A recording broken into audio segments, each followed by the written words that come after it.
வணக்கம் நண்பர்களே. இன்றைக்கு என்னுடைய சமையல் அறையில் சுவையான எளிமையான ஸ்க்ராம்பிள்டு டோஃபு புர்ஜி இல்லை டோஃபு பொரியல் எப்படி செய்கிறதுன்னு செய்து காட்டுறேன். வாங்க பார்க்கலாம். எக்ஸ்ட்ரா ஃபோம் டோஃபு எடுத்துக்கோங்க. அதை அந்த பாக்ஸில் பிரிச்சுட்டு நல்லா கையில் மெல்லமாக அழுத்தி அதில் இருக்கிற எக்ஸஸாக இருக்கிற தண்ணியை ரிமூவ் பண்ணிடுங்க.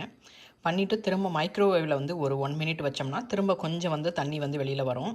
அதையும் கீழே ஊற்றிட்டு நல்லா டிஷ்யூ பேப்பரில் ரோல் பண்ணி ஒரு ஹெவியான ஏதாவது ஒரு பாத்திரமோ இல்லை கல் அந்த மாதிரி மேலே வச்சிட்டிங்கன்னா கொஞ்சம் அதில் இருக்கிற அந்த எக்ஸஸ் வாட்டரை நம்ம மேக்ஸிமம் எவ்வளோ வாட்டர் ரிமூவ் பண்ண முடியுமோ ரிமூவ் பண்ணுறோம். ரிமூவ் பண்ண பிறகு இதை நல்லா உதுத்து வச்சுக்கலாம். இது ஒரு 420 கிராம் இருக்குது. ஒரு பாத்திரத்தை வச்சுக்கோங்க. அதில் ஆயில் சேர்த்துக்கோங்க. எந்த ஆயில் ஆனாலும் பரவாயில்ல. நான் ஆலிவ் ஆயில் சேர்த்துருக்குறேன். இது ஒரு 4 டேபிள் ஸ்பூன் இருக்கும். ஆயில் சூடாகட்டும். வெங்காயம் நல்லா பொடியாக நறுக்கின வெங்காயம் இது ஒரு 150 கிராம் இருக்குது. இதை சேர்த்து வதக்கலாம். இப்போ ஒரு 2 டீஸ்பூன் இஞ்சி பூண்டு பேஸ்ட்டு சேர்த்துக்கோங்க. இப்போ நம்ம காளான் மஷ்ரூம் இதையும் எப்படி வெங்காயம் நம்ம நறுக்கிறோமோ அதே அளவுக்கு நம்ம நறுக்கிக்கலாம். இது 1/4 கிலோ மஷ்ரூம்.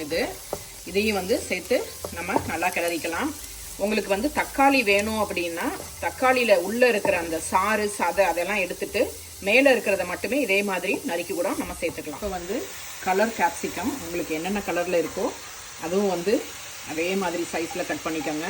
இதுவும் 1/4 கிலோ. உங்கள்கிட்ட வெறும் ஒரே ஒரு கலர் தான் இருக்குது அப்படின்னா அதையும் சேர்த்துக்கோங்க. எந்த கேப்சிகம் இருக்கோ அதில் 1/4 கிலோ எடுத்துக்கோங்க. இப்போ ஒரு டீஸ்பூன் மஞ்சத்தூள் சேர்த்துக்கோங்க. நான் இந்த டிஷ் முதல்ல சாப்பிட்றப்ப ஒரு ரெஸ்டாரண்ட்டில் வெஜிடேரியன் ஆப்ஷனுக்காக வேண்டி இதை நான் சாப்பிட்டேன். ஸ்க்ராம்பிள்டு டோஃபுன்னு சொல்லிட்டு அதில் என்னென்னா டர்மரிக் பார்த்திங்கன்னா அப்படியே கொட்டி வச்சுருந்தாங்க. அந்த டர்மரிக் ஸ்மெல்லோடு சாப்பிட்றப்ப அவ்வளோ ரொம்ப கஷ்டமாக இருந்தது. பட் அந்த ரெசிபி என்ன எப்படின்றத யோசித்து சரி இந்த மாதிரி நம்ம செஞ்சு பார்க்கலாம் அப்படின்னு செஞ்சேன். ஸோ இது ரொம்ப ரொம்ப சூப்பராக இருக்குது, ஹெல்த்தியாகவும் இருக்குது. இப்போ இது கூட காரத்துக்கு உங்களுக்கு தகுந்த அளவுக்கு நீங்கள் மிளகாத்தூள் சேர்த்துக்கோங்க. நான் 1 டீஸ்பூன் சேர்த்துருக்கேன். இதோட குழம்பு தூளும் சேர்த்துக்கோங்க. ஒரு 2லேருந்து 3 டீஸ்பூன் காரத்துக்கு தகுந்த மாதிரி சேர்த்துக்கோங்க.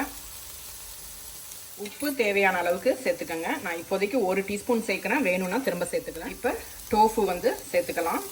டோஃபுக்கு என்னென்னா உங்களுக்கு எந்த இதை டேஸ்ட்டும் இருக்காது. அதனால் நம்ம இவ்வளோ மசாலா பொடியெல்லாம் சேர்க்குறோம்.